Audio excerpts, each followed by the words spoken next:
எங்கள் வீட்டில் 3 பொண்ணு, 1 பையன். 3 பொண்ணுமே வந்து மேரேஜ் பண்ணி குடுத்துட்டாங்க. ஒண்ணும் பிரச்சனை இல்ல. எங்களையெல்லாம் நல்லா படிக்க வச்சு, நல்லபடியா வச்சிருந்தாங்க எங்க அம்மா, அப்பா. எனக்கு மேரேஜ் பண்ணி குடுத்தது மட்டும் என்னுடைய லைஃப் மட்டும் கொஞ்சம் சரியா அமையல. நான் அங்கே இருக்க முடியாம நான் அப்பா வீட்டுக்கு வந்துட்டேன்.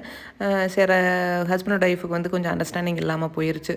வேற வழி இல்லாம வந்து அப்பா வீட்ல ஒரு 2, 3 வருஷம் இருந்தேன். ஒரு கம்பெனிக்கு போனேன். அங்க வந்து எனக்கு ஒருத்தர் கூட பழக்கமாச்சு. நான் அவங்களையே மேரேஜ் பண்ணிக்கிட்டேன். அவர் வந்து அதர் கேஸ்ட் அப்படிங்கிறதுனால எங்க அம்மா, அப்பா போக்குவரத்துலாம் இல்ல. அப்படியே ஸ்டாப் ஆயிருச்சு. கொஞ்ச நாளையில அப்பாவும் இறந்துட்டாங்க. அம்மா மட்டும்தான். அம்மாவும் இங்கேயெல்லாம் வர்றது கிடையாது.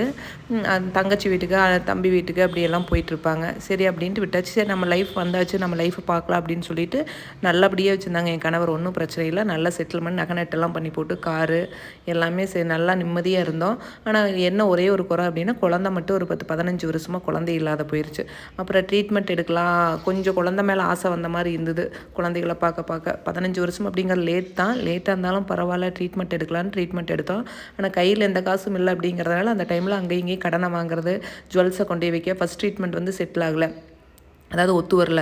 அப்புறம் செகண்ட் ட்ரீட்மெண்ட் அப்படிங்கிறது போகிற மாதிரி இருந்தது. அதனால் டெஸ்ட் டியூப் பேபி அப்படிங்கிறதுனால கையில் எந்த காசுமே இல்லை அப்படிங்கிற மாதிரி ஆயிடுச்சு. எல்லாம் ஜீரோவில் வந்து நின்றுச்சு. கடன் வாங்குற அளவுக்கு ஆயிடுச்சு. ரன் பண்ணுறது வேலைக்கு போனால் தான் ரன் பண்ணணும் அப்படிங்கிற மாதிரி லைஃப் வந்து ரொம்ப கிரிட்டிக்கல் பொசிஷன் ஆயிடுச்சு. சரி இருந்தாலும் பரவாயில்ல அப்படின்னு சொல்லிட்டு ரன் பண்ணிகிட்டு இருக்கலான்னு ஒரு பொண்ணு தான் பிறந்துச்சு. எல்லாத்துக்குமே டெஸ்ட் டியூப் பேபி எப்படின்னா 2 பசங்க இல்லை 2 பொண்ணு அப்படி தான் மேக்ஸிமம் இருக்கிற மாதிரி இருக்குது. எங்களுக்கு கடவுள் கொடுத்தது பார்த்திங்கன்னா ஒரே ஒரு பொண்ணு மட்டும்தான். 2 இருந்ததுன்னா எங்களால் மேனேஜ் பண்ணியிருக்க முடியாது. அதனால தான் கடவுளாக பார்த்து இப்படி கொடுத்தாரா என்னன்னு தெரியல. சரி ஓகே, அந்த பையனும் ஒன்றும் பிரச்சனை இல்லை. என்ன இது எல்லா விஷயத்துலையுமே அவனுக்கு கொஞ்சம் ஸ்ட்ரென்த் இல்லாத மாதிரி ஒரு ஃபீல் ஆகுது.